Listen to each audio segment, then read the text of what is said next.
Good morning, SHEVOLVE. What a joy and an honor it is for me to stand while sitting, actually, before such a powerful gathering of women, daughters of the Most High God, carriers of destinies, builders of families, institutions, and nations.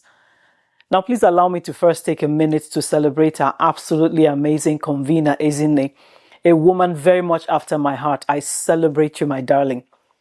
I honor all the amazing speakers who will be gracing the platform with me today, but because she's precious to me like that, please allow me to do a special shout out to my darling Iro Ebwefon, CEO of Stars Investments.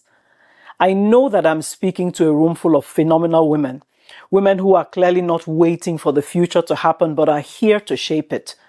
And the prayer that I want you to pray with me now as we begin, just place your hand on your heart for a moment and say with me, Lord, I'm here, I'm ready, speak to me, shift me, use me.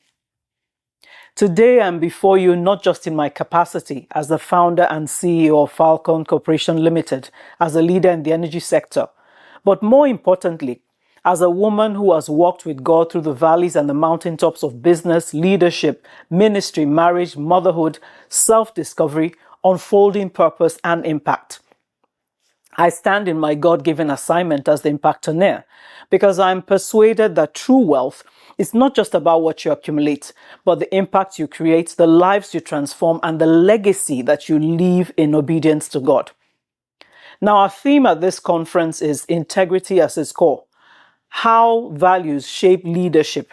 And my specific assignment this morning is to speak on beyond limits, leading with vision, driven by purpose. So I'm also standing here before you as a woman who has had to wrestle with doubts, with fears, with insecurities, and yet who has chosen time and again to step out in faith, to keep choosing integrity, even when it costs me something, and to ensure that in the end, I will die empty of everything God has resourced me with to bless the world. My prayer is that God will be honored by my every word today, that He will unlock destinies, realign hearts with purpose. And I pray for you that this will not just be another inspiring talk that feels good in the room, but fades away by next week. I pray it would actually be an encounter. My heart's cry for you is that at the end of today's conversation, between myself and the other speakers, there will be a divine reset. I pray God will break internal ceilings, shatter lies, and reposition you to lead beyond the limits that have held you back thus far from being so much more than life, or maybe you have allowed yourself to be. You know, you can't speak to me without hearing about God, right?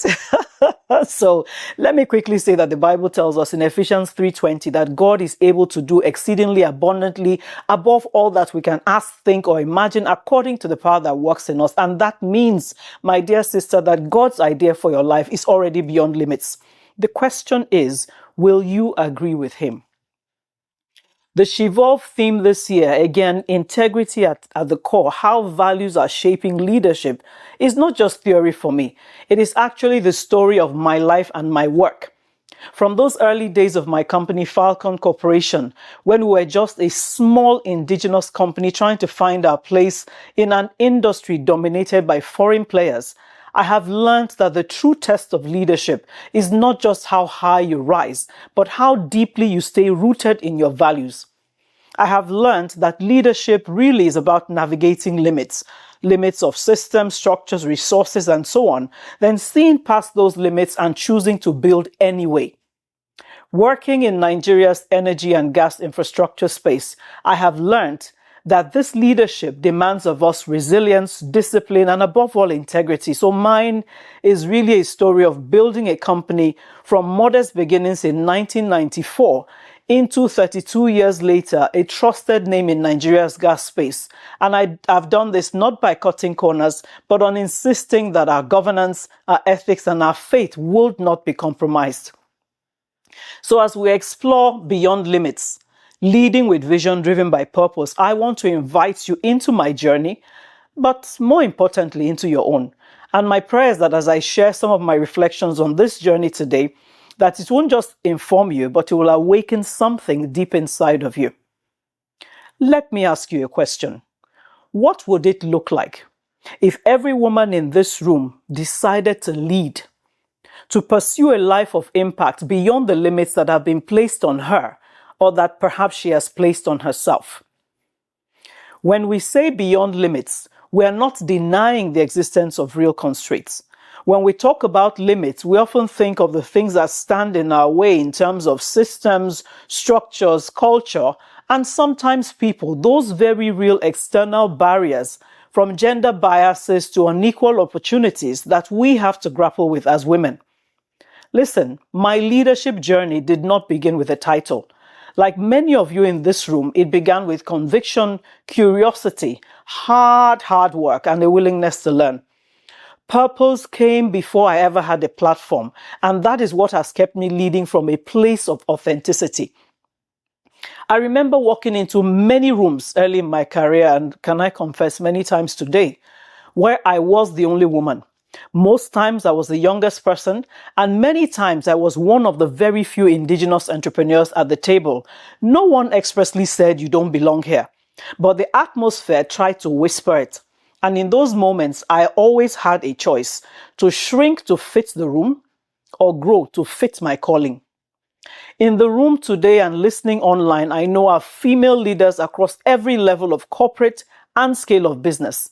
I know that many of you have had to fight just to sit in the rooms you now sit in. Some of you here today are exactly where I once was. You are in rooms where your presence is being tolerated, not celebrated. You are in sectors where women are the exception, not the norm. You are facing opportunities that look bigger than your bank account, your network, and even your confidence. But I have learned that some of the most dangerous limits are not the ones outside of us, they're actually the ones inside us. The fear that whispers you are not enough. The shame that says your past disqualifies you. That small thinking that says women from where you come from do not rise that far. I reference Romans 12:2 that speaks about a transformed and renewed mind. And this is important because transformation is something that begins inside. When God helps you to shift your thinking from limitation to possibilities, from survival to assignment. And this transformation is key to your advancement in purpose because, unfortunately, until things change fundamentally in the world, you and I will continue to face these systemic constraints. The truth is that as much as I have achieved, as well respected as I am in my industry globally, I still have to deal with those who don't believe I should be in the room. In a culture where we disdain women and young people, I am still sometimes at my age dismissed as that girl. I am still told, Madam, leave this one for the boys to handle. That's our reality, but we don't have to always accept it, do we? In 1994, when I started Falcon, the industry was even more so male-dominated, with the default expectation that serious players must be foreign-owned and expatriate-heavy. And there we were, a small, wholly indigenous, family-founded company that dared to believe we could add significant value in an industry that did not naturally make space for us. The odds seemed to favor everyone except people like us. We were literally not the obvious candidates for success in the gas and energy space. We had stepped into the arena dominated by global giants, where foreign capital was currency, where there were long-established players. And those were days when the market seemed to be screaming, know your place. Yet God had painted a very different picture for me on the inside from when I was a teenager. A picture to build a world-class global business empire, a vision that was refined over time into the building of a world-class indigenous energy infrastructure and trading company that would stand shoulder to shoulder with the very giants who once overlooked us. The battle, my dear sister, was not just in the market. The battle was also in the mind. The battle was, will we see ourselves the way God sees us? Will we believe that with God all things are possible for us? Will we refuse to be limited by our very humble beginnings? Would I, as the visioner, hold fast to the vision? Would I be more consumed by the common narratives about what is possible for me as a woman or a girl, as is said, and an African woman at that? And you know what? Every time you want to scale into something bigger, a more expansive project, or a new segment of the industry, you are going to have to answer these questions for yourself afresh. I still do. You will have to stare evolving limitations in the face and determine afresh that the vision and the purpose behind it is worth taking the risk to try. Hear me, sis. Your limitations, they are not a verdict. They are actually an invitation. They are an invitation for you and I to trust God more deeply. They are an invitation to grow capacity. They are an invitation to say, Lord, stretch me, take me beyond where I have been comfortable. I want you to quietly ask yourself, what limit have I accepted as final that God is calling me to confront? Beyond limits does not imply the absence of fear. Oh, I promise you I'm doing this afraid. It is a decision, however, to move forward despite it. It is choosing to believe that what God has spoken over your life, you believe that more than what the environment around you is suggesting. You refuse to let comfort define your ceiling. Think about every woman you admire in business, in social impact, in ministry. Those women didn't change the world because life was easy. They changed the world because they refused to be defined by their limitations. And that is the invitation that is before us today. Again, ask yourself quietly, what limits have I accepted as permanent that may simply be an invitation to grow? Real leadership, it starts inside before it ever shows up on the outside. It's not about the title on your door. It's not about occupying a seat at the table. It's about what you actually do with the influence that you carry at every level of your journey. Because influence and responsibility, sis, they're sitting on two sides of the very same coin. But here's what a lot of people miss. Leadership is not tested in public. It is tested more so in private. In those decisions that you make when the pressure is real, when no one is watching. And the decisions we make today, they often shape the outcomes for many years into the future. And that's actually where integrity either lives or does not. So if you and I are going to live beyond limits, we have to live with vision. And vision is not just a nicely framed corporate statement on a wall. Vision is a way of seeing. Is the ability to look at a small beginning and see a future that others cannot yet imagine. Vision is the courage to say that this is where we are, where I am, but not where we will remain. Vision also has a spiritual lens. Remember Habakkuk 2:2? Vision is how God allows you to see your future, your assignment, your impact long before the evidence shows up. It is God's way of pulling you into your appointed time, even when your current reality looks nothing like the promise. So for me, vision meant looking at Falcon, not just as a contractor, a local one at that, doing small services, looking at the small indigenous operation we had, yet seeing a future where we could become a credible, governance-driven, trusted contributor in Nigeria's gas and energy and infrastructure landscape. So when we started, we had limited resources, and that's putting it nicely. We're scrambling for small projects, yet deep inside, I carried a clear picture of a world-class, governance-driven, impact-oriented company that could stand shoulder to shoulder with global players. That kind of vision obviously then demanded that we acted differently, we thought differently, and we invested differently. Can I ask you, what can you see for your future as a leader, and what do you see for the future of your business? Visionary leadership, from my perspective, has three core pillars. Clarity, and that's the ability to define in very simple terms what you are building and why.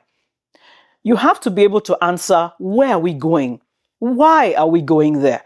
Who are we becoming in the process? So for me, clarity was not just about building a profitable company. It was about building a principled company that would be a platform for impact, job creation, innovation, and indeed a huge testimony. The second one is this: courage. The willingness to take bold steps towards that future you envision, ever before the applause or approval comes. Vision is always going to call for and demand courage of you. Listen, there were seasons when we had to make some really stretching decisions. I'm actually in one right now. Investing heavily in governance structures, systems, and compliance when others thought it was totally unnecessary for a small Nigerian company. Courage meant that we always had to choose the long game over the short game, and many times that was expensive.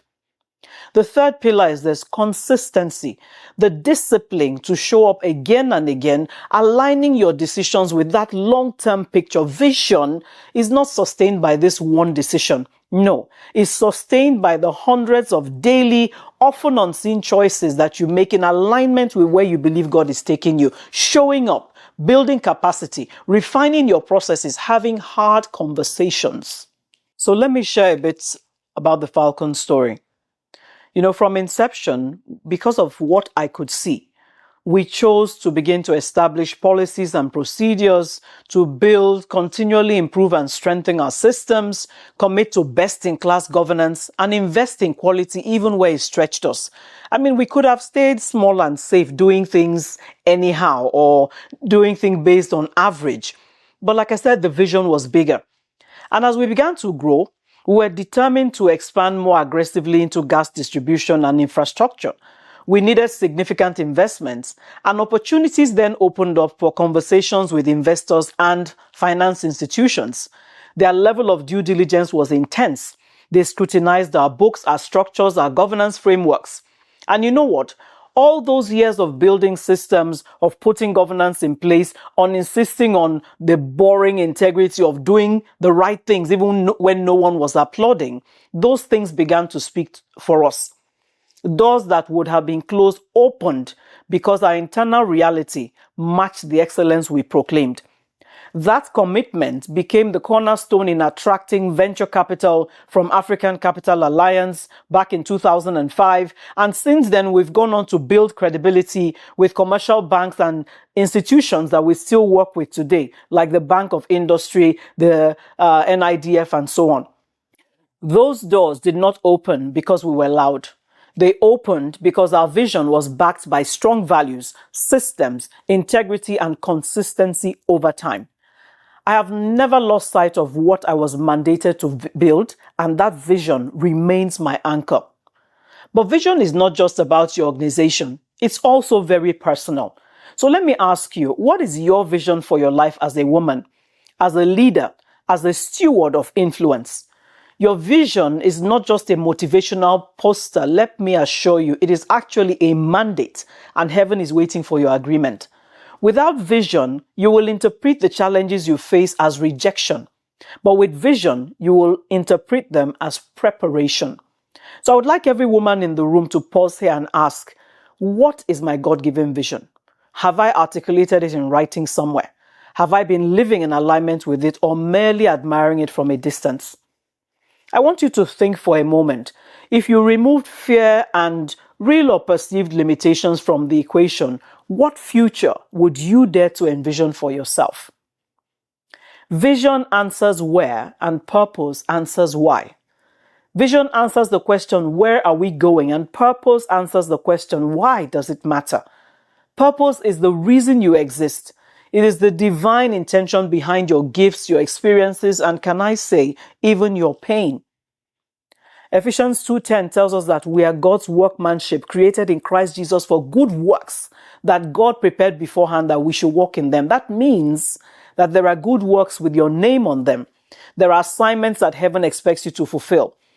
And in my journey, purpose has always been anchored on three things: faith, impact, and legacy. Of course, my faith in God. From the impact perspective, my burden for helping others to steward their own assignments. And from a legacy perspective, my passion for building structures that outlive emotions.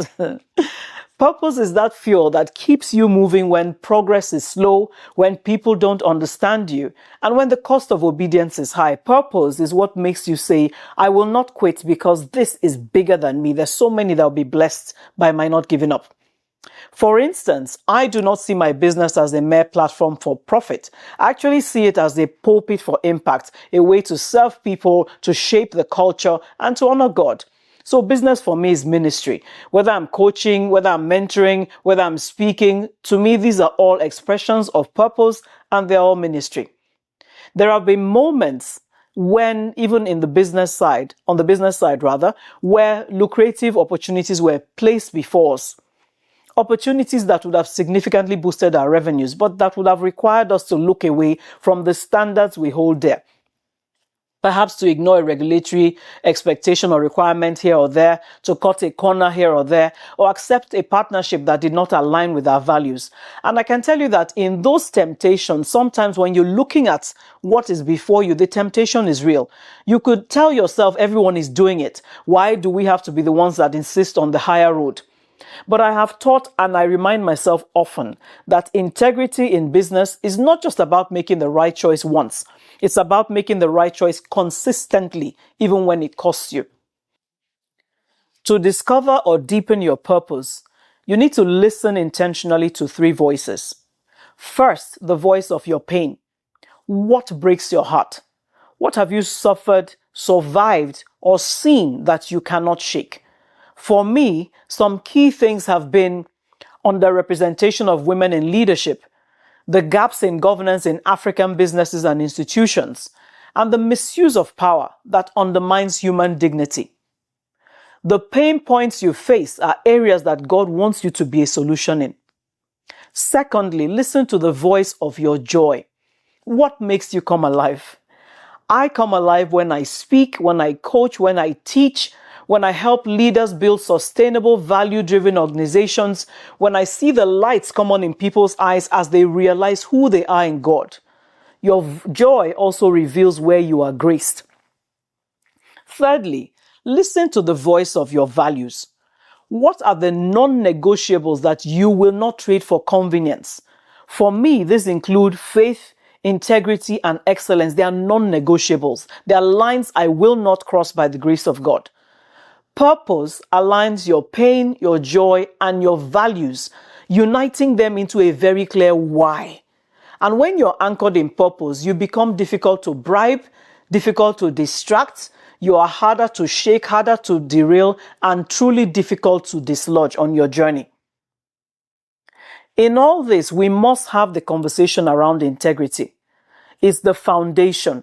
Everything that we've talked about, going beyond limits, leading with vision, living on purpose, they will all collapse without integrity at the core. In the energy business, credibility is currency. You work with regulators, you work with financiers, you work with industrial customers, B2B, who depend on you, not just for their business, but for the energy that keeps the operations running. And over time, one of the things you will learn is that trust is built very slowly, but is damaged very quickly. For me, therefore, integrity is not a buzzword. It is alignment. It's alignment between what you say, what you do, and who you actually are when things get hard. Anyone can talk about values when life is easy, but leadership asks a different question. It asks, what do you choose when doing the right thing will cost you something? That's the real test. And that's where integrity is either built or broken. Like I said, integrity is alignment, the alignment of your inner world and your outer world. It is when your words, your decisions, and your behavior are all speaking the same language. They're telling the same story. It is when you choose long-term legacy over those short-term advantages. Proverbs 10:9 tells us that he that walks with integrity walks securely, but the one who perverts his ways will become known. Integrity is walking securely, not because life is easy, but because your heart is clean. Integrity is not perfection, like I said, it's alignment. And in a world that is obsessed with visibility, integrity is actually about invisibility, who you are when no one is watching. So like I said, at Falcon, we made a decision early. We're going to honor God, not just with our lips, but with our ledgers. We don't keep 2 sets of books, for instance. We don't do that. Everything is out in the open. Not just in our worship, but in our workflows, right? We've made governance and statutory compliance non-negotiables from very early on. So our taxes, everything, we are excellent corporate citizens, even when it seems that it was too extra for the kind of small company that we were. We've insisted that we're building a system, not just because someone was watching, but because we understood that what we're building is for generations. It's not only for today. And I tell you what, those were not glamorous decisions. No one was posting about them. But like I said, when the institutional investors, when the partners came knocking years later, those decisions spoke louder than any pitch deck could have. They could see that we were not just chasing contracts, chasing money, but we're building an institution. And therefore, integrity became a very silent reference for us. At Falcon, we operate in a sector where pressure is constant. The energy industry is hard.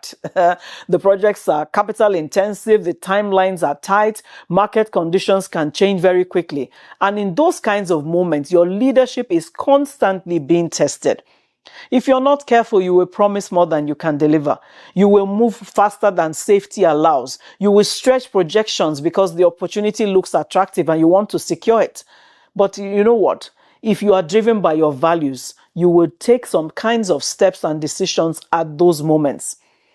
At some point, every leader is going to face a moment where the fast option and the right option are not the same thing, where profit is pulling you one way and principle is pulling you the other, where the convenient choice is right there, but the character building choice is harder still, and it's also looking at you begging to be picked. Nobody warns you about those moments. They just arrive. And in that silence, before anyone else weighs in, your values make the call and decide how you lead. In your own life, dear sis, there will be moments where integrity will demand of you saying no to shortcuts, confessing instead of covering up, returning what is not yours, standing alone if you must. And those are not moments that will trend, but I promise you they are being recorded.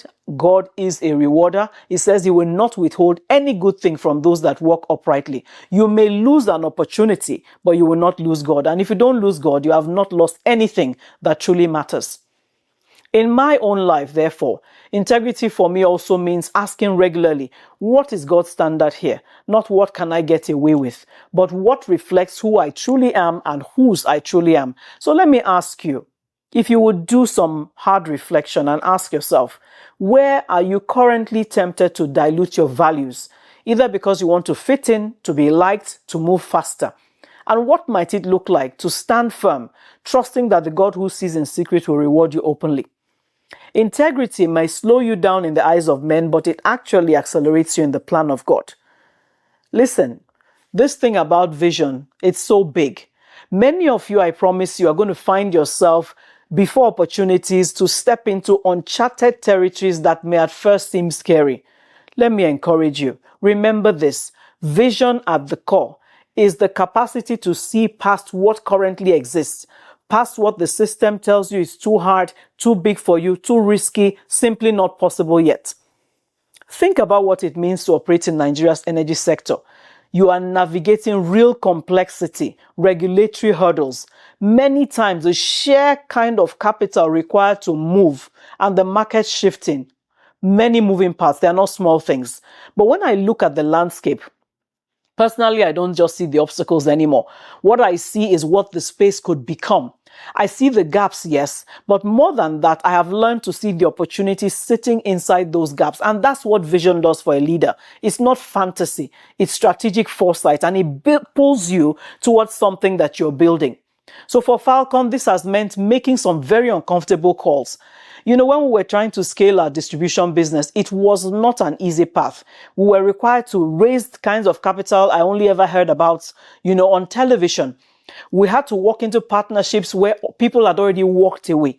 We had to choose, oh my goodness, I can't even describe it. But when you embrace that vision for more, the conversation shifts. You're asking yourself, what must exist 5 years from now, and what must I do to build today?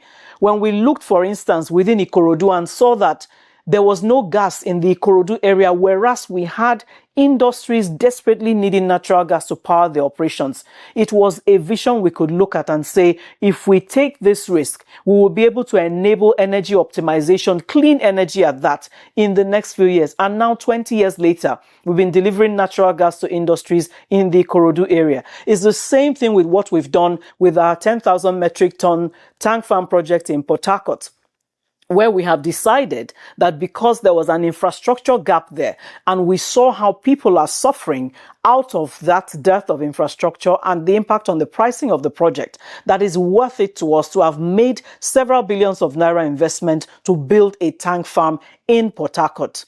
This is what vision does for you. It shows you the gaps and positions you, if you will be bold enough to step into the infrastructure. So for Falcon, we've never been in the business of quick wins. What we do, like I said, whether we're building gas distribution networks, delivering energy solutions for industrial customers, creating systems that make energy more accessible and reliable, it takes time, real time, and it demands real capital. They are not projects you rush. We're talking about infrastructure that communities and industries will depend on for decades. That's the kind of responsibility that shapes how we think, how we plan, and how we've moved. And we've learned over time that vision without patience is just ambition. And ambition, not backed by discipline, it rarely builds anything that is worth keeping. So we've stayed the course, even when the road ahead was not perfectly mapped out. Even when certainty was a luxury we didn't have. There was a time in Nigeria when the whole gas industry, we didn't have the right policies, we didn't have the right legislation, so many things. Every day it was one new thing. And yet we stayed the course because that's what it means to build something that lasts. Vision requires patience, it requires discipline, and sometimes it requires moving forward, even when the path is not fully clear. Let me speak about breaking limits within your industry, because every industry carries its own unspoken assumptions about who is supposed to lead, about who gets to build, about who belongs in the room where decisions are made and who doesn't. Energy has historically been one of the more stubborn industries in this regard. The patterns run deep, and for a long time they went largely unchallenged. But here's what I've come to believe, and which I've seen proven out from a leadership standpoint. Leadership actually doesn't care about tradition. It doesn't ask you where you came from and whether you fit the expected profile. What it responds to is much simpler than that. Can you do the work? Do you have the discipline to stay the course when it gets hard? Are you willing to own the outcome and not just the wins, but the full weight of responsibility that comes with the leadership role? These are the things that define a leader, not who history says should be in the room, but rather who shows up, who does the work, and who refuses to leave. Ladies, show up, do the work, and I beg you, refuse to leave. Sisters, imagine with me, what would it look like if the 1,000 plus women in this room and online left here completely convinced and choosing this path, the path of living beyond limits, leading with vision, being driven by purpose, and anchoring everything in integrity? Do you know what would happen? We would change boardrooms. We would influence and craft policy. We would disrupt and transform industries. Nations will feel the tremors of our obedience. But more than that, you and I will redefine what leadership looks like for the next generation of girls and young women who are watching at us. Purpose is not just about what you pursue.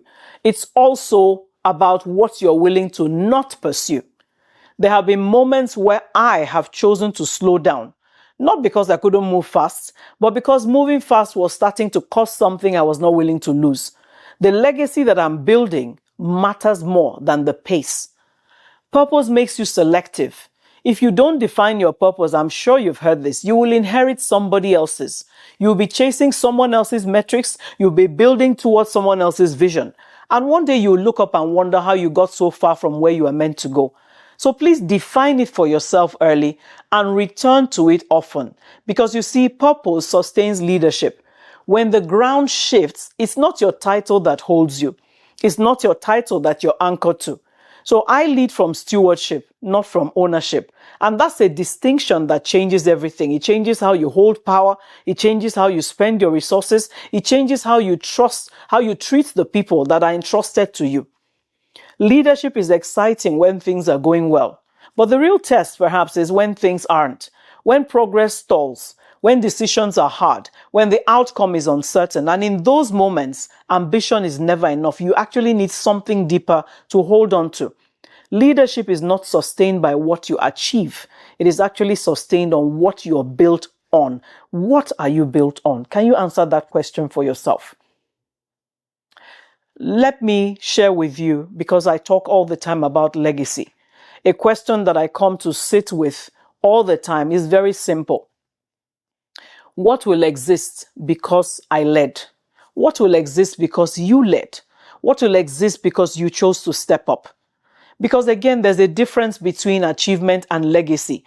Achievement is what you accumulate. Legacy is what you will leave behind for people, many of whom would never even have known your name. So I stopped measuring my leadership by personal wins a very long time ago. The metrics that matter to me now are much harder to put on a slide, but I tell you what, they are much more honest. Did I build something that no longer needs me to survive? Did I hold the door open long enough for someone else to walk through it? Did the people around me feel safe enough to speak up, to fail, to grow, or did they shrink in my presence? Are there opportunities today that simply didn't exist before I showed up? And when I eventually leave, will the standard be higher than I found it? That's the scorecard that I care about right now, because success that benefits only you, again, is just achievement. But success that builds others, the kind that opens systems, creates access, raises standards, and protects people, that is legacy. So as I begin to wrap up, I want to leave you with a few simple things. Remember this: leadership doesn't arrive with a title. It doesn't come with a corner office or a promotion. It actually starts much earlier and much quieter than that, in the everyday choices, the values you refuse to compromise, the courage you show when the outcome isn't guaranteed, the sense of purpose that keeps you moving when all the excitement fails. And if you take nothing else from today, please take this: lead with integrity. Lead with integrity, not just when it's easy, but especially when it isn't. When the pressure is on and compromise would cost you nothing in the short term, that's when your values are being tested. Lead with integrity. See with vision. Lift your eyes beyond what is immediately in front of you. The future of your industry, your community, your nation, this continent, it won't build itself. Someone has to see it before it exists. And my dear sister, let that someone be you. Move with purpose. Let your why be bigger than the title, the recognition, and the ambition alone. Those things come and go, but purpose stays. When your leadership is built on these three things, you won't just go further. You'll build something that lasts long after your role changes. So wherever you go from here, whether it's into business, in public service, technology, research, entrepreneurship, please lead well, ladies. Lead boldly, and again, lead with purpose. I want to take just a few minutes to activate in you what we've heard so far. So I want to ask, if you can, please take out your journal, your phone. I'm going to give you 3 prompts. Don't overthink it. Just write what you think the Holy Spirit is bringing to your heart. Number 1, write, one limit I no longer agree with is, fill that sentence. Number 2, one sentence that captures my vision for the next 5 to 10 years is.